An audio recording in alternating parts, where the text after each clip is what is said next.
আসলে সামিরা যেই সালমান শাহর স্ত্রী, ওই হিসেবে ওনার প্রতি যথেষ্ট রেসপেক্ট আছে, কিন্তু ওনার বিভিন্ন সময়ের বিভিন্ন কথাবার্তা এবং ওনার নিজের যেই উপস্থাপন, এটা দেখে আসলে ওই শ্রদ্ধাবোধটা থাকে না। কয়েকজন মারফত এই ধরনের খবর। এই বিষয়টা তো সালমান শাহ নিজেই ক্লিয়ার করে গেছেন। উনি মারা যাওয়ার আগের সময়টায় যখন এই নিউজটা হয়, তখন কিন্তু উনি মিকাডো চাইনিজ সেন্টারে একটা সংবাদ সম্মেলন করছেন। মৌসুমীর সাথে যখন জুটি ভেঙে গেছে, মৌসুমীর সাথে অভিনয় করবে না, তখন কিন্তু সালমান শাহ শাবনূরকে বেছে নিয়েছেন এবং তার সাথে একের পর এক সুপার ডুপার হিট সিনেমা উপহার দিয়েছেন। তো একটা জুটি যেহেতু দাঁড়াইছে, সেই জুটি নিয়ে তো ধরেন অনেক ধরনের গসিপ গুজব থাকবেই।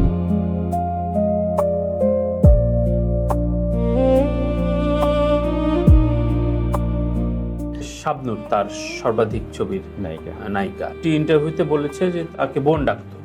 পরবর্তীতে আমার এই রুমে ডন সেটিকে খুবই ডিনাই করেছে, যে খুব হাস্যকর ভাবে ডন নিজে বলেছে যে এটা তো হতে পারে না, তাদের ভেতরে অবশ্যই প্রেম ছিল, বোন ডাকবে কেন? কোনটা মিথ্যা কোনটা সত্য তো আমরা জানি না। শাবনূর সম্পর্কে তোমার মূল্যায়ন কি এই সালমান শাহ কেন্দ্রিক? শাবনূর একজন নায়িকা এবং মৌসুমীর সাথে যখন জুটি ভেঙে গেছে, মৌসুমীর সাথে অভিনয় করবে না, তখন কিন্তু সালমান শাহ শাবনূরকে বেছে নিয়েছেন এবং তার সাথে একের পর এক সুপার ডুপার হিট সিনেমা উপহার দিয়েছেন। তো একটা জুটি যেহেতু দাঁড়াইছে, সেই জুটি নিয়ে তো ধরেন অনেক ধরনের গসিপ গুজব থাকবেই, এবং তখনও এটা ছিল। এখন এই জুটি দিয়ে যারা সিনেমা তৈরি করেছেন এবং খুব ভালো ব্যবসা করেছেন, তাদের একরকম বিষয়। আর যারা চেষ্টা করেছেন এই জুটিকে ব্যবহার করতে পারেন নাই, তারা নানাভাবে নানা সময়ে নানান ধরনের গসিপ করেছেন, এটাই স্বাভাবিক, করবেই।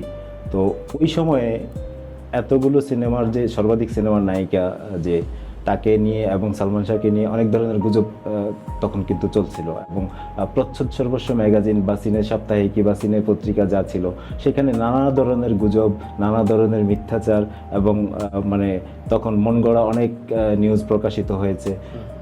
এইটা আসলে কেন, কে বা কারা করেছে তারা ভালো জানে। এবং সর্বশেষ যেই বিষয়টা সবচেয়ে বেশি আলোচিত হয়েছে এই বিষয়টার, সেটা হচ্ছে যে সালমান শাহ শাবনূরকে বিয়ে করেছেন, এই ধরনের একটা নিউজ কিন্তু তখন একটা সিনেমার স্টিল পিকচার দিয়ে এই ধরনের একটা নিউজ কোনো একটা সিনে সপ্তাহে কি করেছে। এখন একটা নিউজ, এই ধরনের নিউজ করলে অবশ্যই নিউজের পক্ষে সত্যতা যাচাই করতে হয় বা প্রমাণ থাকতে হয়। তো সালমান শাহ যদি শাবনূরকে বিয়ে করে থাকে, সেই বিয়ের ডকুমেন্টস কোথায়? তখন তারা কি সেটা ছাপছিল? ছাপে নেই, তারা জাস্ট মন গড়া একটা নিউজ করে দিছে। এবং এই নিউজের পরিপ্রেক্ষিতে যে কি হইতে পারে পরবর্তীতে, সালমান শাহ কত ধরনের মানে ঝামেলা পোহাইতে হইতে পারে, এটা তারা চিন্তা করে নেয় হয়তো, বা যদি করতো তাহলে এই ধরনের মিথ্যাচার নিউজ করতো না। এখন এই নিউজ কারা, কেন, কিভাবে করাইছে, সেটা তারা ভালো জানে। এই বিষয়গুলো তদন্ত হওয়া উচিত। কারণ হচ্ছে সেই সময় কিন্তু সালমান শাহ শাবনূর জুটি খুব আলোড়ন সৃষ্টিকারী একটি জুটি ছিল, এবং মানে তাদেরকে ঘিরে অনেক রসালো গুজব ছিল। এটা সামিরা যেটা বলছিলেন যে বিয়ের জন্য চাপ দেওয়া হয়, শাবনূরের সাথে কথা কাটাকাটি হয়, কয়েকজন মারফত এই ধরনের খবর। এই বিষয়টা তো সালমান শাহ নিজেই ক্লিয়ার করে গেছেন। উনি মারা যাওয়ার আগের সময়টায় যখন এই নিউজটা হয়, তখন কিন্তু উনি মিকাডো চাইনিজ সেন্টারে একটা সংবাদ সম্মেলন করছেন এবং বিস্তারিত উনি নিজেই বলে গেছেন। তো সেইটার সেই বইলা যাওয়ার মানে বিষয়টা কি মানে একেবারেই ফেল না? ওনার বক্তব্য যেটা, সেটা তো উনি তখন সংবাদ সম্মেলনে বলছেন। এবং সেই সংবাদ সম্মেলন যিনি আয়োজন করছিলেন, নেপথ্যে যে ভদ্রলোক ছিলেন দুলাল খান, উনি তো জীবিত আছেন, উনিও সেই মানে বিষয়টা জানেন, তখনকার এই সংবাদ সম্মেলনের আয়োজন বা এই পুরো গল্পটা কিন্তু উনিও জানেন।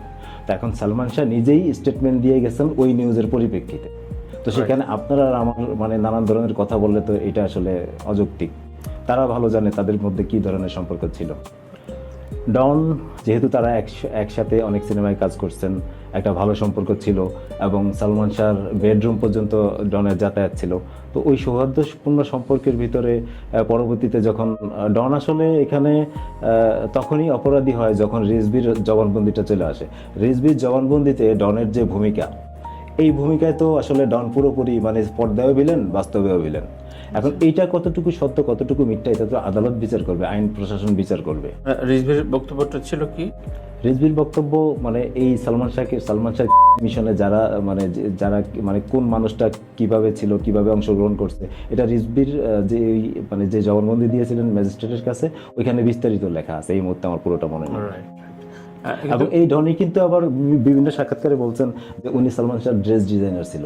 এখন সালমান শাহর মৃত্যুর পরে কিন্তু অনেকেই অনেক ধরনের দাবি করে, অনেকে সালমান শাহ খুব ক্লোজ ছিলেন, একসাথে মানে আড্ডা দিচ্ছেন, খুব ভালো সম্পর্ক ছিল, অমুক ড্রেস ডিজাইনার, অমুক এটা এটা এটা।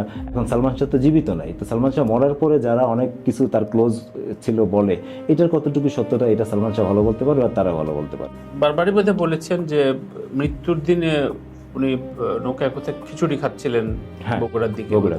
এবারে আসি সামিরা প্রসঙ্গে। সামিরা আসলে সামিরা যেই সালমান শাহর স্ত্রী, ওই হিসেবে ওনার প্রতি যথেষ্ট রেসপেক্ট আছে, কিন্তু ওনার বিভিন্ন সময়ের বিভিন্ন কথাবার্তা এবং ওনার নিজের যেই উপস্থাপন, এটা দেখে আসলে ওই শ্রদ্ধাবোধটুকু আর থাকে না বা রাখতে পারি না। একটা সময় ধরেন সালমান শাহ যাওয়ার পরে যখন ওনার ভূমিকা বিভিন্ন পত্রিকায় ম্যাগাজিনে যেভাবে আসছে জানতে পারছি, জানার পরে মনে হতো যে না, এই উনি সালমান শাহর খুনি।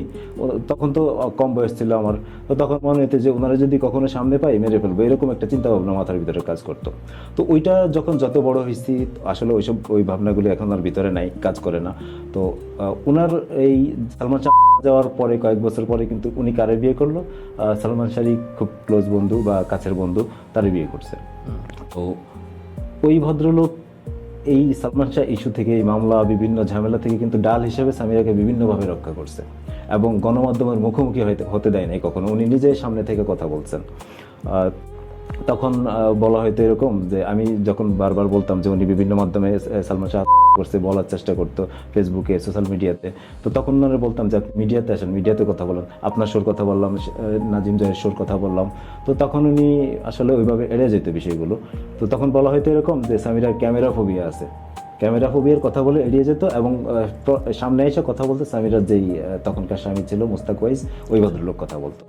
তো একটা সময় যখন পিবিআইর তদন্ত প্রতিবেদন দাখিল করা হলো, জমা দেওয়া হলো, তারপরে দেখলাম উনি ইউটিউবার বাসায় ডেকে নিয়ে কথা বলেন।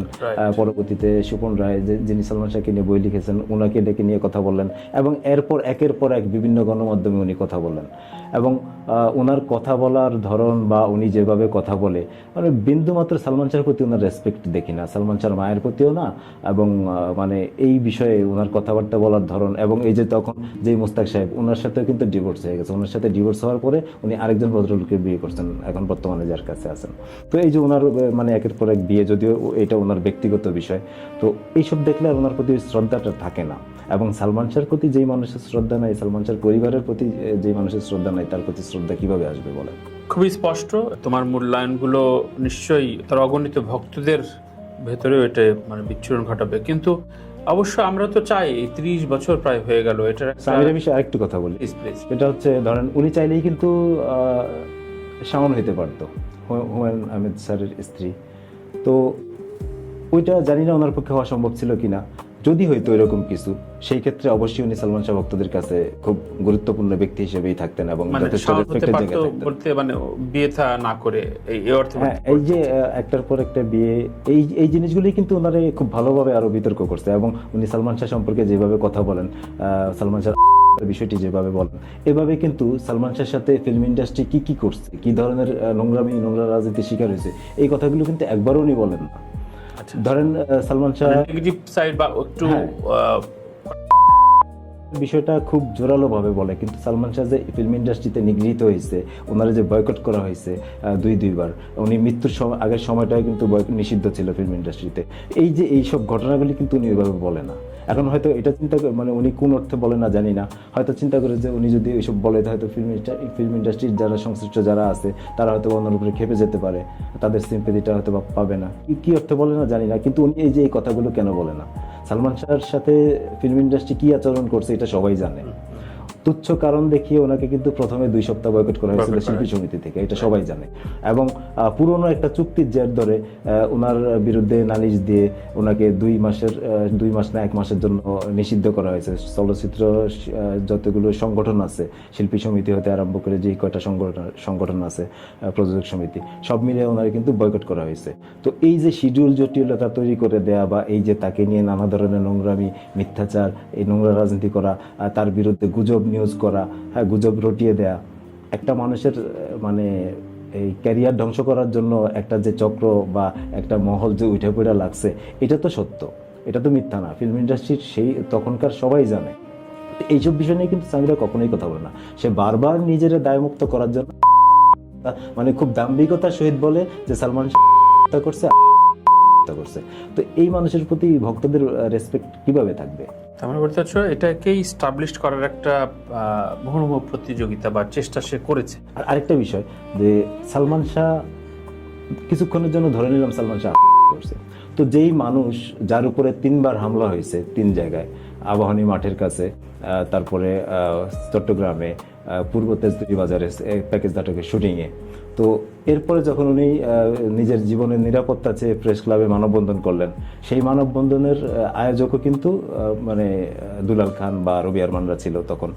তো এই রাষ্ট্রের কাছে বা প্রশাসনের কাছে, দেশের জনগণের কাছে উনি কিন্তু নিজের জীবনের নিরাপত্তা চেয়েছিলেন। এরপরে উনি 2জন বডিগার্ড নিয়োগ দিয়েছিলেন এবং উনি লাইসেন্স করা ব্যবহার করতেন। তো যেই মানুষ লাইসেন্স করা ব্যবহার করে তার কেন সিলিং ফ্যানের সাথে ঝুলে করতে হবে? ওনার কাছে লোডেড ছিল, চাইলে তো উনি ব্যবহার করে মরতে পারতেন। খুবই যৌক্তিক এবং খুবই প্রশ্ন তৈরি করে এসব বিষয়গুলো। এবং আর যে বিষয় মানে যেই ঘটনা সালমান শাহের সাথে ঘটছে ওই ফ্ল্যাটে 5 সেপ্টেম্বর রাতে বা 6 সেপ্টেম্বর সকালে, সেম ঘটনা যদি সামিরার সাথে ঘটতো, সালমান শাহ কি নিস্তার পাওয়া সম্ভব ছিল বা পেতেন নিস্তার? আমার তো মনে হয় না। তার মানে তুমি এখনো সন্দেহের তীর সামিরার দিকেই। এই মৃত্যুর দায় কোনোভাবে সামিরা এড়াতে পারে না, এই মৃত্যু যেভাবেই হয়ে থাকুক। এখন যেহেতু হয়েছে এবং পুলিশ তদন্ত করতেছে, আসলে এই বিষয় নিয়ে ওইভাবে মানে কিছু বলার থাকে না। দিন রয়েছে বিষয়টি। তবে এটার একটা বিহিত নিশ্চয়ই তুমি এবং আমরা সবাই চাই, সবাই চায়, দেশবাসী মানে সবাই চায়, যারা সালমান শাহকে পছন্দ করে সবাই চায়। এবং সেটা কি সেই আলোর মুখ কি দেখবে বলে তুমি আশাবাদী? এখন এত বছর পরে যেহেতু হিসেবে আমলে নেওয়া হয়েছে এবং তদন্ত করার নির্দেশ দেওয়া হয়েছে, আমি আশাবাদী, আমি বিশ্বাস করতে চাই যে প্রশাসন খুব গুরুত্ব দিয়ে বিষয়টা দেখবে এবং আসামি যারা আছে তাদেরকে গ্রেপ্তার করবে, জিজ্ঞাসাবাদ করবে।